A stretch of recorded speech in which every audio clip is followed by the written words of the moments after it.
Češi mohli mít nejlepší kombajn světa. Agrostroj Prostějov SM500 totiž předběhl ostatní minimálně o 15 let. Jaký máte názor na tento zašlapaný projekt? Napište do komentáře. Unikátní mlátička patřila k nejvýkonnějším strojům své doby a množstvím pokrokových řešení byla na vrcholu světové produkce. Její vývoj začal v roce 1968. Zajímavým počinem byla kabina se sníženou hladinou hluku. Žací ústrojí mohlo mít záběr až 5 metrů. Separační ústrojí tvořilo 6 vytřasadel. Motor Škoda měl výkon 155 kW. V kombajnu byl údajně uplatněn citlivý předvýmlat nejhodnotnějšího vyzrálého zrna při nižší obvodové rychlosti před vstupem do vlastního mlátícího ústrojí.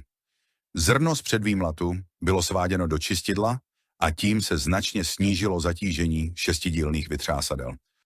Stroj byl vybaven hydrostatickým pohonem pojezdu s plynulou změnou rychlosti a elektronickou regulací rychlosti pojezdu podle průchodnosti v závislosti na výšce vrstvy obilní hmoty v oblasti šikmého dopravníku.